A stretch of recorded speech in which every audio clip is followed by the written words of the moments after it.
Aí entra Joesley Batista no cenário para poder negociar. E o que ele está negociando? O quase impossível, que é o Lula entregar Maduro, narcotráfico e todos os acordos comerciais que ele tem com a China. Os irmãos Batista, né, o Joesley e o Wesley Batista, da JBS, campeões nacionais, que tanto dinheiro receberam já do BNDES, assim, colados com o Lula, apesar dessa ligação com o PT de muitos anos já, eles foram os maiores doadores da campanha do Donald Trump. Eles doaram, se não me engano, 5 milhões de dólares à campanha do Donald Trump, né? E eles assumiram, tá todo mundo falando sobre isso, então tem fontes confiáveis, tem muito boato também, então a gente aqui vai fazer um resumo disso tudo. Eles assumiram um papel de intermediação, de intermediadores entre o Donald Trump e o Nicolás Maduro, e entre o Donald Trump e o Lula. Lembram que a gente falou aqui no Conversa Timeline, disse no início do programa, que num domingo, sem ser o outro, retrasado, dia 23 de novembro, um avião da JBS ficou pousado ali um dia inteiro praticamente, pousou às 5 da manhã de um dia, saiu no outro dia acho que 7 e pouco da manhã, ficou ali, era o Joesley, tá? Joesley Batista foi a Caracas, né, com autorização do Donald Trump, para negociar uma retirada pacífica do Nicolás Maduro, para que ele deixasse a Venezuela, né, que a Venezuela pudesse ter uma transição democrática para um novo governo e aquele regime ditatorial ali terminasse com o Nicolás Maduro no exílio. Então, isso foi tentado lá pelo Joesley Batista, em meio à maior escalada militar, a maior pressão militar já exercida nas últimas décadas pelos Estados Unidos contra a Venezuela. Aparentemente, até agora, isso não deu resultado. A gente continua vendo o Nicolás Maduro lá, né, na Venezuela, em Caracas, aparentemente sem ter nenhuma indicação de que ele realmente aceite deixar o poder. A outra questão é que há a informação de que os dois, tanto o Wesley quanto o Joesley Batista, estiveram por 2 vezes na Casa Branca, em Washington, na semana passada, conversando, não sei se diretamente com o Trump, aí eu não sei dizer, ou com representante do governo americano, para também fazer uma intermediação entre o Donald Trump e o Lula. E aí, gente, desculpa, não tenho como confirmar essas informações. São informações que circulam internamente na Casa Branca, e aí chega alguns jornalistas, chega outros jornalistas e circulam, mas teoricamente, aparentemente, foram apresentadas algumas condições para que o Donald Trump desse uma aliviada sobre o Brasil, em termos de tarifas, praticamente dos produtos agrícolas já caíram, né? Quase todas, e também para produtos industriais, isso estaria na mesa. E aí a gente fica em dúvida em relação às sanções da Magnitsky. Inclusive naquela última entrevista que a gente mostrou aqui do Donald Trump, ele fala, eu conversei com o Lula depois do telefonema dos dois, que também já seria algo intermediado pelos irmãos Batista. Pois eu conversei com ele porque nós sancionamos, né, algumas autoridades do país, então falou disso. E o que teria sido colocado como condição para que os Estados Unidos dessem uma aliviada em relação ao Brasil e às autoridades sancionadas, não só o Alexandre de Moraes e a família dele, mas talvez todos os que perderam o visto americano. Então, exploração pelos Estados Unidos das terras raras brasileiras, né? O Brasil tem hoje a segunda maior, né? A segunda maior reserva de minerais raros, né? De terras raras. Exigência de que o Lula não sobretaxasse nem censurasse as Big Techs. A exigência de que o Lula, né, aceite a ajuda americana no combate às facções criminosas. A exigência de que o Lula, que o governo brasileiro, se afaste da China, não se aproxime mais da China. E aí uma condição que envolve a relação do Brasil com a Venezuela. A gente sabe que o Lula e o Nicolás Maduro, a gente não pôde falar sobre isso na eleição de 2022, mas eles são unha e carne, eles são amigos, né? Não à toa, o Lula, com 6 meses de governo, nesse terceiro mandato, recebeu o Nicolás Maduro em Brasília com tapete vermelho, com honras de chefe de Estado. Então seria a solicitação para que o Lula também entrasse nessa negociação para convencer o Nicolás Maduro a deixar o poder. E se não fizesse isso, se isso não fosse conseguido, que o Brasil se mantivesse neutro, não interferisse numa ação militar americana contra a Venezuela. Então, essas são as informações que circulam, são conjecturas, são boatos, a gente não sabe, mas é uma onda de conversas e troca de informações e tentativas de obter realmente a confirmação disso tudo, que está aqui nos deixando bem preocupados, né, Alan? Espero sinceramente que não haja recuo, pelo menos eu repito, sobre as tarifas eu desde o início falei que não era uma boa, mas as sanções da Magnitsky, se elas forem retiradas, aí, de novo, talvez a gente dê uma desanimada, mas ninguém aqui vai se entregar.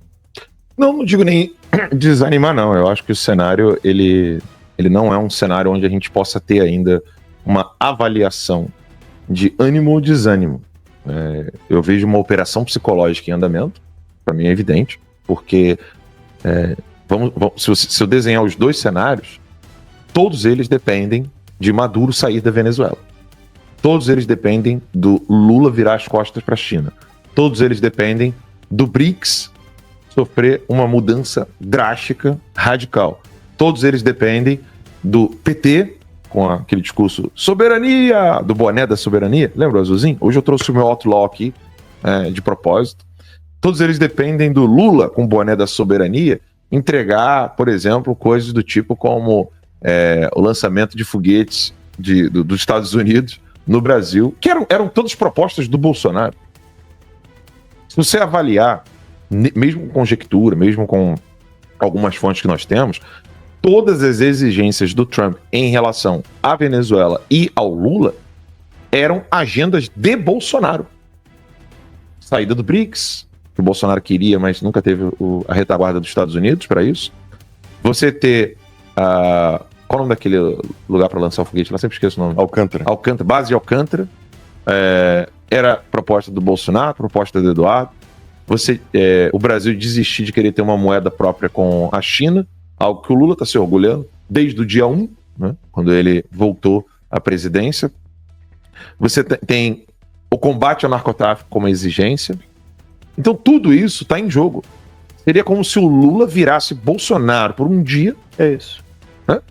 O Lula vai virar Bolsonaro por um dia, e aí, de repente, realmente, você vai ter aí o que a imprensa está noticiando. Veja o tamanho da confusão, tá?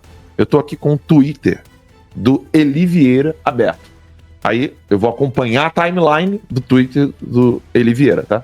Olha o tamanho da confusão que tá na cabeça do pessoal hoje no Brasil. 1 hora atrás, Twitter do Eli Vieira. Torço para o Cláudio Dantas está errado. E o Cláudio Dantas também pinta uma queda da Magnitsky, né? Mas ele tem uma mania de estar certo. Aí ele tá falando do texto que está no Cláudio Dantas, Joesley, Maduro e o fim da Magnitsky, onde o Cláudio Dantas narra que as eleições de midterm aqui nos Estados Unidos estariam como o centro gravitacional do Trump. Que o centro gravitacional, para o pessoal entender o que é centro gravitacional, né? O Max tá outro dia até me dando umas aulinhas de física, né? Homem não consegue descer escada com o corpo assim. A mulher consegue. Onde é o centro gravitacional do homem, Max? Explica aí. Peito. É no peito. E o da mulher? É no quadril. É no quadril. Então a mulher, ela consegue... Já viu essa trend na internet? Que a mulher consegue botar a cabeça lá embaixo, perto de por exemplo, de uma parede, o homem não. Então centro gravitacional é isso. Se você perde centro gravitacional, você cai. Então o centro gravitacional no texto do Cláudio Dantas, para o Trump, é a eleição de midterm com o preço da carne que não pode ficar alto. Eu acho um argumento muito, muito fraco para você poder ter o Trump recuando por causa de preço de carne. Mas, tá aqui o texto do Cláudio Dantas. Eu posso estar equivocado, a minha opinião pode estar errada, mas esse é o centro gravitacional do texto do Cláudio Dantas. Ou seja, o Trump estaria gastando 8 milhões de dólares só com a existência do Gerald Ford na Venezuela. E aí o Trump, falei, foi mal, gastei muito dinheiro com militares ali perto da Venezuela, o preço da carne tá alto, desisti. Eu não consigo ver o Donald Trump que eu conheço tomando esse tipo de postura. Esse é o argumento do Cláudio Dantas no texto dele, de acordo com o zum que tá rolando no Twitter. Agora, a confusão se dá aqui. Você vai pegando a timeline dos tweets menos recentes para os mais recentes do Eli Vieira, você sobe 1, 2, E o terceiro tweet depois desse, ou seja, o cara postou um tweet há 1 hora atrás, postou um outro tweet. Aí o outro tweet que ele posta é esse aqui. Encarta Trump. Carvajal diz que a Smartmatic é, abre aspas, ferramenta de manipulação eleitoral, fecha aspas. Não bate. Em 3 tweets, o cara diz que o Brasil vai entrar no apocalipse. Tem que falar palavrão. Acabou. Joguem as toalhas. O mundo acabou. 3 tweets depois, ele fala que o Carvajal enviou uma carta ao Trump. Onde está o Carvajal? Preso nos Estados Unidos. Preso manda carta? Mas o documento foi obtido pelo site... Deixa eu voltar aqui no tweet da Oliveira. O texto foi divulgado pelo site americano. Cadê? Ele botou o link do... Ele deve ter parceria com o Cláudio Dantas, né, Oliveira? Mas o texto foi divulgado por um jornal do Texas. Esqueci o nome agora. O pessoal do chat deve estar lembrando aí qual que é. Você vê que as duas visões, elas não estão baseadas em fatos. No sentido de que nós temos especulações que fundamentam outras especulações que fundamentam outras especulações. É importante o pessoal entender o seguinte: concordar e discordar de algo é estado psicológico, é expressão de sentimento. Existe como você concordar se isso aqui é caneca ou Ferrari? Não existe concordância e discordância sobre o ser das coisas. Então isso aqui é caneca, não é Ferrari. Você não tem como concordar ou discordar disso, desse fato, de que se isso aqui é uma caneca ou uma Ferrari. O que acontece é, uma vez que eu entendi que isso aqui é uma caneca, aí sim você pode ter a opinião se ela é uma caneca boa ou se ela é uma caneca ruim, se ela é uma caneca bonita ou se ela é uma caneca feia. Mas há de se aceitar o juízo do fato. O pessoal usa muito juízo de valor, sabe aquela... Virou quase clichê no Brasil. Isso é juízo de valor, isso é juízo de valor. Então vamos esclarecer aqui uma coisa. O que é juízo de fato e juízo de valor? Juízo de fato não tem opinião. Juízo de valor tem opinião. Então a opinião, ela vive no ambiente do juízo de valor, não do juízo de fato. Fatos não são passíveis de opiniões. O Bolsonaro está preso ou está liberto? Preso. Isso é juízo de fato. Por exemplo, se você pegar algo que não é passível de interpretação, os políticos, eles fizeram alguma coisa para poder parar a prisão do Bolsonaro, isso não é juízo de valor, isso é juízo de fato. Não fizeram. Algum partido paralisou votação, derrubou quórum, obstruiu sessão, produziu enfrentamento real contra a prisão do Bolsonaro, isso não é passível de opinião, isso é fato. Muitos parlamentares eleitos com o voto do Bolsonaro estão negociando com o Centrão, isso não é juízo de valor, isso é fato. A bancada evangélica, e agora estão querendo criar a bancada católica, a tal da bancada da bala, eles estão se mobilizando de modo proporcional ao peso político que eles receberam do Bolsonaro, isso não é juízo de valor, isso é fato. Houve frente unificada, constante, de união em defesa do Bolsonaro, isso não é passível de opinião, isso é fato. Não teve. Muitos deputados estão evitando mencionar o fato do Bolsonaro estar preso por uma questão inconstitucional, ou seja, ele não está preso, ele está sequestrado. Isso não é opinião, isso é fato. Aí que entra o problema. O meu medo não é a negociação de Joesley Batista, que certamente pousou em Caracas com autorização do governo americano. A minha preocupação não é o que o Lula está prometendo para o Trump. A minha preocupação é o que a direita está fazendo em relação a Eduardo Bolsonaro e Paulo Figueiredo. Esses dois estão heroicamente mostrando ao governo americano que há um perigo enorme no Brasil, onde esse perigo em torno do Brasil seria um perigo para os Estados Unidos. Em que sentido? Eduardo e Paulo Figueiredo apresentaram ao governo americano, e aqui eu não estou expondo nenhuma conversa que eu tive com eles, porque eu nem sequer tenho esse tipo de relacionamento e conversa com o Paulo. Então eu estou aqui trabalhando aquilo que foi noticiado. Então, o que Eduardo Bolsonaro e Paulo Figueiredo mostraram ao governo americano? Manifestações de 7 de setembro, aquela multidão enorme, o apoio que o Bolsonaro tem do povo, o amor que o povo tem por Jair Messias Bolsonaro e disseram para ele: olha, a prisão vai fazer com que as coisas fiquem muito difíceis para o Bolsonaro, para os apoiadores de Bolsonaro, e aí nós teremos Lula uma vez, 2 vezes, 3 vezes, 4 vezes, porque o PT é um partido que, quando chega para acabar com tudo. E isso vai ser ruim para os Estados Unidos, não apenas para o Brasil, porque o Brasil tem reservas de terras raras que nem sequer ainda foi calculado. O Brasil, por exemplo, não sei se em casa você sabe disso, o Brasil não sabe quanto urânio tem. Sabia disso? Tem um ótimo artigo do Bruno Musa na revista Timeline, para quem é assinante, sobre terras raras, né? Fazendo uma comparação sobre o que o Brasil tem, outros países têm, quantos outros países já estão explorando, quanto que o Brasil explorou já, que é nada praticamente. É bem interessante o artigo. O Brasil não sabe o que tem. Nunca mediu. O negócio é tão grande que o Brasil nunca fez uma medição do que tem de terras raras. E aí, o que o Paulo Figueiredo e o Eduardo Bolsonaro certamente devem estar apresentando para o governo americano. Vocês querem isso na mão da China ou vocês querem isso dentro do mercado global justo, honesto, onde todo mundo sabe o que está sendo comprado, como está sendo utilizado, se isso aqui vai ser utilizado para bomba nuclear, se isso aqui vai ser utilizado para satélite para destruir os Estados Unidos ou não? Vocês querem isso com empresas americanas, europeias e até mesmo empresas brasileiras que têm uma boa compliance, ou vocês querem isso na mão de criminosos? Então, eu não tenho dúvida que Eduardo Bolsonaro e Paulo Figueiredo estão apresentando para o governo americano o seguinte: olha, o Brasil na mão da China é um problema dos Estados Unidos. É um problema para os Estados Unidos, melhor dizendo. É perigoso. Isso sem contar problemas migratórios. Uma coisa é a Venezuela caindo e um bando de venezuelanos tentando sobreviver e saindo da Venezuela. Outra coisa é o Brasil. E comparar Brasil com Venezuela seria o mesmo que comparar um continente com um país. Ainda tem coisas ainda mais graves. Eles estão atacando empresas americanas. O X, né? O Alexandre de Moraes já provou isso. Ele mesmo quis ir atrás do Elon Musk, não só no X, também na Starlink, inclusive congelando os bens de uma empresa para afetar outra, o que é crime em qualquer lugar do planeta. Então você tem uma série de fatores apresentados por Eduardo Bolsonaro e Paulo Figueiredo, apresentados ao governo Trump, mostrando o quê? Olha, está na hora de agir. Eles são criminosos, eles não respeitam as empresas consideradas como Big Techs, ou seja, eles não respeitam a liberdade das empresas americanas para cumprir as leis americanas.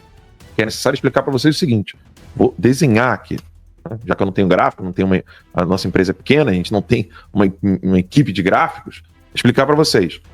Aqui está a empresa americana. Vamos botar aqui, Facebook, Instagram, que é a Meta. Quando ela atua no Brasil, ela tem um outro CNPJ, ela tem um CNPJ brasileiro.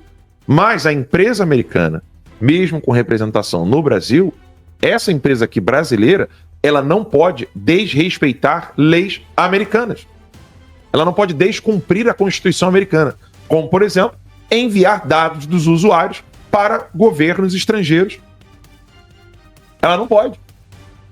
Ela não pode fazer isso. Se ela fizer, ela vai estar violando leis americanas. E como a empresa brasileira e a empresa americana estão unidas, isso não pode acontecer.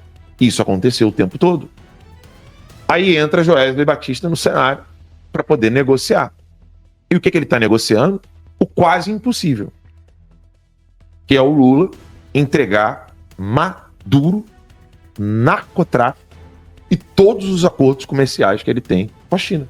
Eu digo todos, mas não são todos. Aqui é figura de linguagem. Então vou ser mais preciso. O que o Joesley Batista está prometendo para o Trump é: 1. Maduro cai.